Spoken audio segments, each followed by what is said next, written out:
Hi, everyone. Welcome to Potluck Food Talks. I'm here with my man, The Lost Son Returns, aka Phil Walter.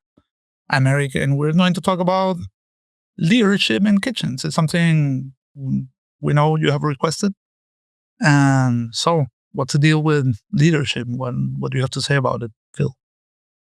I don't know, man. I know my style of leadership definitely changed. My arm's not as strong anymore as it used to be. I haven't thrown a sauce pot at anybody in a long time. It's a complex topic, because, for example, like on this last trip to Japan, I visited Mas in Tokyo, which is like the brother restaurant of Central in Peru, and it's run by Santiago Fernandez, who is the first Venezuelan chef to get 2 Michelin stars. He's 28 years old. He got 2 stars right away from the beginning.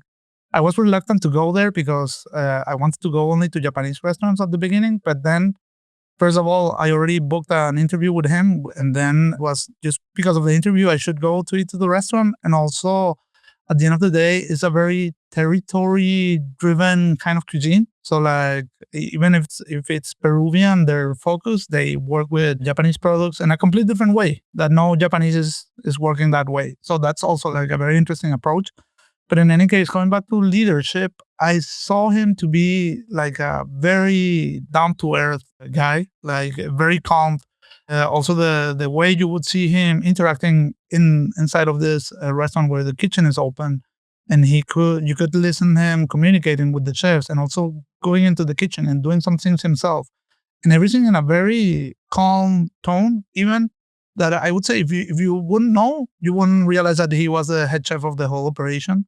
You could see him as just another worker, and I think that that's a very interesting quality to see in a chef. Yeah, absolutely.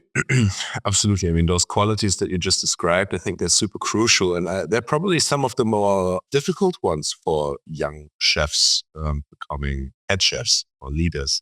I feel like a lot of people think that a lot of people are overcompensating. They think that leadership is being really like direct and really straight and really firm and being like, no, has to be like this now, but it's not like that at all. It's interesting to think about what makes people respect you, you know, like what is it actually that has to happen so that you have a team around you that just intrinsically have respect for you and take you seriously in many regards, not just professionally, but personally also.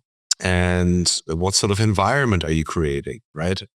For me, the perfect environment is an environment where everybody has a respectful communication and also where it's fun. I mean, it's not just the only issue that it's like fun, right? Because obviously you're at work, you want to achieve something, there has to be some pressure, but this pressure should be fun. And with fun, I mean, it should feel good and everybody should know where they're heading and everybody should, to a certain degree, identify with where they're at. I find it very difficult, like in the past, not like that right now in my kitchen, with people who just want to clock in, clock out, right? But then again, that's also fine, That's actually like now that I'm talking about it, I used to be sort of like, man, I can't work with these people. Like everybody has to be passionate. Everybody has to be as passionate as me. And everybody has to care as much as me.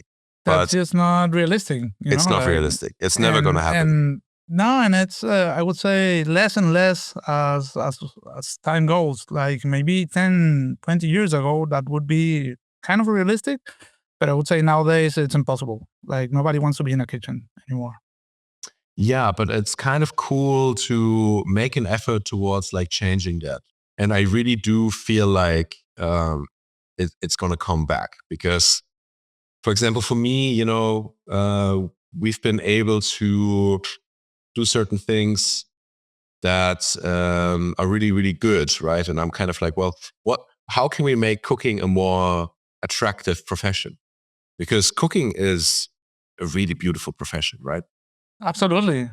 Yeah. All the aspects that made it shit, right? It's kind of like, well, how can we get around it, right? I don't want anybody to be working 12 hours, right? Anybody. All my chefs, they work 8 hours maybe sometimes 9 hours when it's like really chilly and they stay longer and blah. And then I'm already like, man, you got to go home, like, please go. Everybody gets like 2 days off in a row. Usually all my chefs have the same schedule every week. So they always have like the same days off. And I try to give them as much like what they want as possible. Like, for example, when I write the schedule next to each name, I have their like preferences of when they want their days off. Some people want the weekend, some people want during the week, some people want like Sunday, Monday, some people want their days together, some people don't want their days together. And if then, you do something, you have an environment that's not abusive, and that's like, of course, there's a little bit of stress, but not like bad stress. There's a sort of sense of we want to achieve something, we want to progress. So if you have a good environment and then you get paid fairly, like just like any other job, why wouldn't you want to cook? It's a really, really great profession. Hmm. Yeah, I think that's one of the key elements that drives people away from kitchens. Is like these environments where you have this crazy chef that also it's need to be said that for example the this that I just mentioned, this way Santiago behaves, or I can also think of the opposite very easily. Like in 20 examples come to my mind, but I've seen chefs like a very respected three Michelin star chefs here in Spain that he would snap the fingers to the whoever, just to like to give a message, or this in the dining room, dude. Like people having dinner, and he's snapping the fingers to waiters just to get their attention. And these people don't realize how bad of an image they're projecting to the diners. Because then you see like, wow, it has to be horrible to work here. Like, and that's also very important. If you have like these places where everybody, they're like these robotic soldiers that only they say yes because they have to without thinking about it, like all this uh, kind of environment, people will notice, especially if it's an open kitchen. Like if I'm in a place where I see that the waiters or the chefs, when you interact with them, the you you feel some sickness in the air. That's super negative, I feel. Oh, 100%. And I mean, it's a lose-lose situation, it's so like a lot of people, they have this like, I mean, definitely it used to be like this in restaurants. And I mean, it still is for a lot of restaurants where they try to create this image on the front, and then they have this really destructive behavior in the back with the kind of justification of, well, we want to be up here, right? That's why we have to have this attitude. But it's like I never understood it. I remember even, when we were working together, I did not understand our head chef's approach at all, because he was very proud. I mean, very proud in a toxic way. But I remember him saying a few times like, "Oh, these guys are all pussies, and the entremetier only lasts like three to 6 months because it's so tough." Blah blah blah. They can't. And I was like, why? Like, what's the point of that? And then I remember reading an interview with Chad Robertson from Tartine Bakery, and like he said like most of the guys were there for like 5 years plus, and I was like, man, that must be so nice having the same team, coming in. Everybody knows what they're doing. They've done it for years. Everybody's like super professional about it, but at the same time, they have a nice environment. Everybody's relaxed about it. And I never understood. I was like, why isn't that the goal? How can that not be the goal, to create a really sustainable environment? Your team wins because they have stability, they have a job that they like, where they feel like something's happening, where they're learning, they're progressing, they're getting paid, right? And the more consistent your team is, the better your quality is going to be, and the more consistent your quality is going to be, the less work you have also, because how fucking stressful. If I imagine like teaching a new chef every 3 months the section, I'd be like, fucking hell. No, absolutely, absolutely. Also, like the tone of communicating, because I do understand that there are points where perhaps you have to raise your tone, right? Like I won't say like, no, you should never ever raise your tone. I mean, maybe not raising your tone. Sometimes it's just repeating the same thing like 5 times. Like this has to be like this, ABC. blah, blah, blah, blah. This has to be like this, ABC, like, which can also be frontal, but not necessarily disrespectful. I mean, there are going to be those kind of discussions where you have someone that says like, well, but I used to work somewhere and we used to do it like this. And it's no, but here we do it ABC, like this way. So like also knowing how to handle that. But I think that there is nothing more beautiful than seeing a functioning kitchen where nobody's raising their voice. And I've seen that like in events kitchen where they're delivering like 400 covers, and everybody's like, it feels like it's a hospital, where everybody's chilled and working quietly, and everything is flowing. I mean that should be the goal, like no, not this super loud kitchens, everybody screaming, everything feels like you're in a battle, like I think, but there's also people that like that, like, and Yeah. they strive towards that approach and style. Yeah, no, absolutely. For example, think that if it's like that, like you just said, where you have to get loud, it's like a battle. If service is like a battle, then you didn't do your prep right, right? And with your prep, I don't just mean making the sauce, cutting the vegetables, picking the herbs. I mean setting up your section, organizing the kitchen in a way where the processes of the dishes, like the actual logistics of how the kitchen functions in an organic way, is wrong, right? And if that happens, if there's like a lot of hiccup, and you're like, come on, where the fuck is this? I need 5 more of this. And they're like, it's like, okay, well, maybe they're not the problem. Maybe the way that you have implemented this dish in the kitchen with all the other shit that they have going on and the pickup, Yeah, maybe 100%. that's wrong. Like maybe you need to rethink that. The menu design is wrong if you have Yeah, that. exactly. Yeah. Yeah, maybe you have a section that has to do this, this, this, this, and then you make hey, I have this really cool new dish. And then they need 4 pans to pick up, but they only have like 3 fires. And it's kind of like, well, that's not their fault. They're just trying to make it work, like a decision that you as a head chef made. And yeah, so I think like it's really important to detach from the situation and look at the whole thing, right? And with the like getting loud thing, it's like I remember there's this, this little comic book about Alain Passin and La Perche. Have you seen that? No, no, I've seen only like snippets of it, but no, not the whole thing. It's really, really nice. It's really like worth getting. It's a really beautiful little book that kind of delves into this little universe that is La Perche. And I got it very like 10 years ago. And there's a part in it where it's basically like a little painted, like a little drawn interview with one of the chefs. And she talks about how it is to work with Alain Passin. And she said, oh, like he never gets angry. He'll just look at you and say, Madame, you weren't at your best today. She was like, oh, but it gives you this sense of disappointment. And she was like, yeah, that's way worse than if you would get angry. And that always stayed in my mind somehow, because I also, like I think back to the beginning times of when I first became head of a kitchen with agony, because I still like feel bad about the way that I treated people sometimes. But I know nowadays that it wasn't because of the people. It was just because of my professional inability to deal with the situation in a better way, because I hadn't learned yet. Right. I think that's also like a lack in culinary education. There are no leadership classes, and there are things that I learned later because I had some courses or whatever that had leadership modules. And also, I would see the things that are taught there are the things that you see in great leaders or great managers. And it was like, oh, okay, this is something that can be taught, but it's just not. For example, I can think of a time I was working in this kitchen. We were just doing the kitchen, and this girl just returned from her holidays, and she was being really messy. She wouldn't focus, and I was in charge of that kitchen, and I would like just give instructions very calmly, right? Like I wouldn't like scream or anything, but it was like this goes here, that goes there, so, and I wouldn't stop. It was like this here, this there.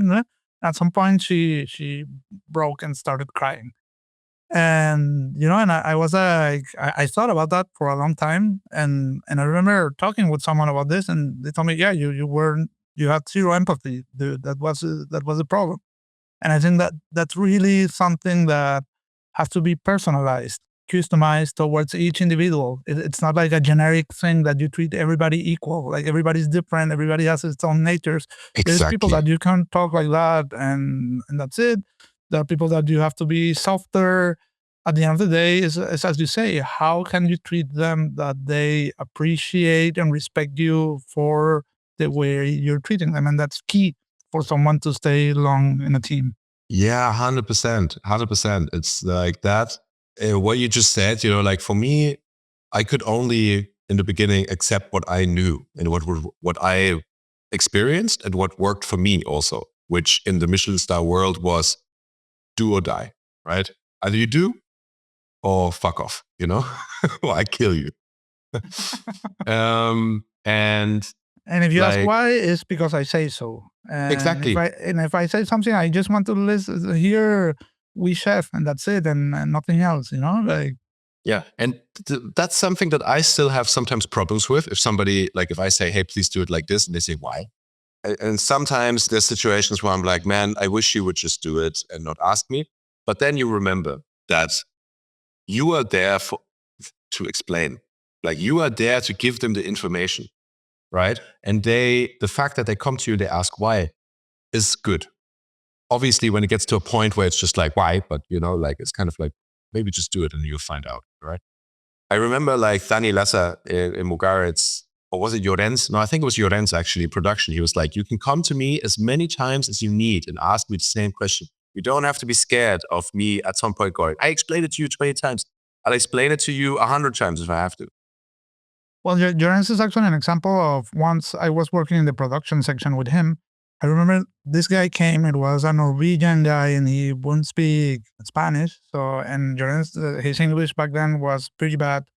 So it was like he would explain that like in really, like exaggerated way of this goes here, here. And I remember it really impacted me that he explained the same thing like 6 times in a row. Exactly the same thing. This goes here. This here. This here. Like, and I was like, of course, you need this person to perform in a specific way. So you need to give them the information, as you say. Yeah, absolutely. You need to be approachable all the time also, like sometimes I have a bad day and I have a lot of stuff that's going on outside of the kitchen also as a head chef, I need to deal with the events department, the finance department, blah, etc. And so sometimes somebody comes to you and they're like, hey, do you have a second? And I just want to be like, no, I don't, Very rarely I do also. I say, not right now. Like when I'm in service, for example, I'm like, no, you have to wait. Like right now I'm sending food. But otherwise, I'm like already heading to a meeting and somebody stops me and says, hey, do you have a second? I need to ask you something. And I think it's really important, even though it's difficult, not to be like, oh, yeah, okay, fine, but like hurry the fuck up, I really try to make an effort to be sort of like, yes, of course, of course you can ask me something. And even though there's a mistake happened, right? It's like, hey, my sauce split or whatever. And you're like kind of like, oh, fucking hell, You can't be like that because you're creating an environment where people don't want to come to you. And people are doing you a favor by bringing you the problems. They're taking your job, they're making your job easier. Because otherwise you would have to fucking scan the whole kitchen. And if it's a kitchen as big as mine, that's impossible. It's absolutely impossible. For me, it's like I should be happy when somebody comes to me and they said, hey, I think I fucked this up. What do you think?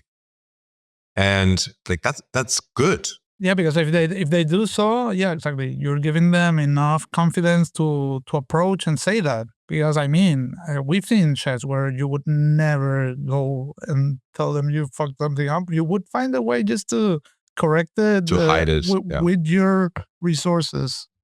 Absolutely. And that often results in bad results, especially when you don't have the experience. Also, you're filtering out problems before they appear because like I always try to tell people sort of like, it doesn't matter if something goes wrong. The only thing that really is a problem is if we don't notice and it's service and it doesn't get filtered out in time. Like it can go, everything needs to pass through the filters. First, it needs to pass through your own filter. Imagine you're a commie. You make a dressing, right? You taste it. That's filter number one, right? Is it good? Is it right? Is it tasty? Etc. Okay. Then you chef the party. Then the sous chef. Then the head chef plating it or whatever, It's like filter after filter after filter. And if nobody notices a mistake in there and it ends up at the customer, that's a problem. Anything before that is not really a problem because we did our job, but we caught it in time. Even if it's in service and we still have time to kind of fix it, it's not that much of a problem. If it happens every day, then it's a little bit of a problem, but it's better than scenario A, right? Yeah.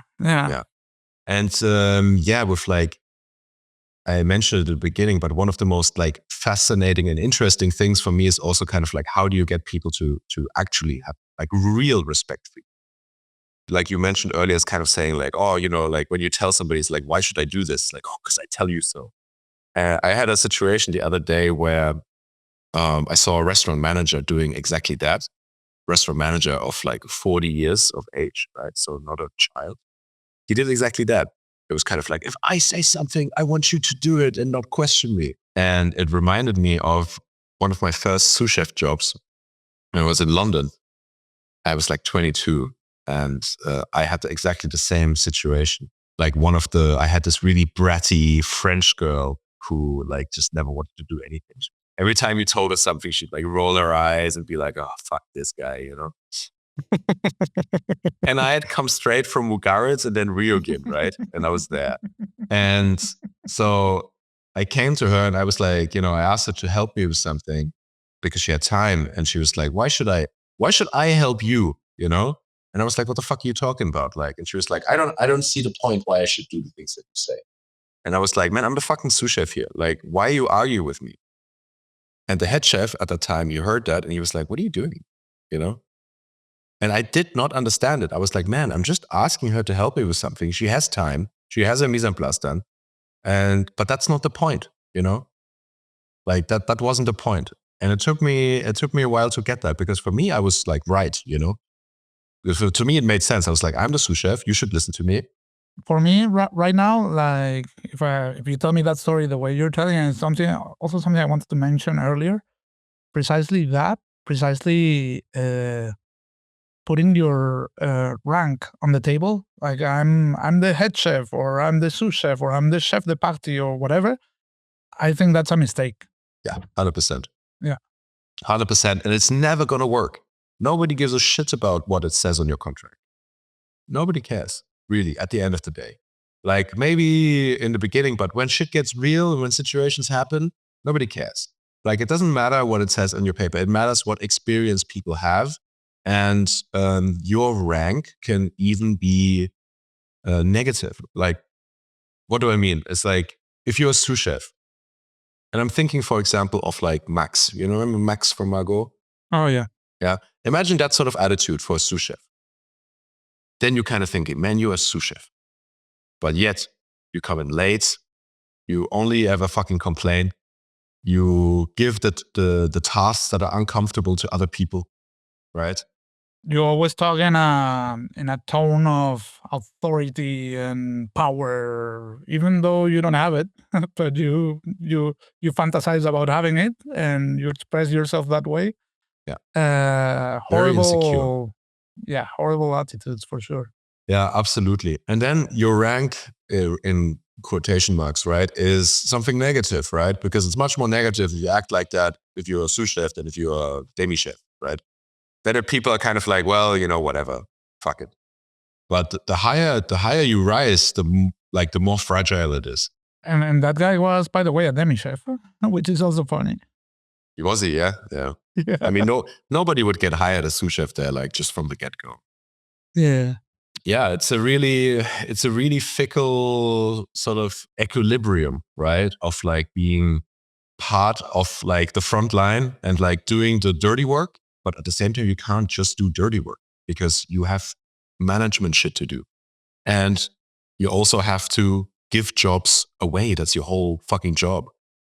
Like you have to delegate and you have to organize and manage, but at the same time, you somehow have to do the work yourself. It's a very, very fine line between that. Because if you only detach yourself and you only delegate, nobody's going to really respect you, you know? They might respect you a little bit for delegating really, really well and making sure everything works nicely. People can respect that. And also, like if you throw yourself in the shake, you only do the dirty work, but then you're going to lack in other aspects of your job, which is the organization. You cannot organize well if you are just stuck with your hands in the dirt. It's not possible. You need to be able to detach. In my opinion, you have to strike a fine line, For me, it's really important that like a manager jumps in and demonstrates why they're doing what they do, right? And everybody should look at it and be sort of like, oh, wow, That's it for this week's episode of Potluck Food Talks. If you like what we're doing, make sure to subscribe to the podcast so you never miss an episode. You can also find us on Instagram and TikTok as Potluck Food Talks. The show airs every Monday.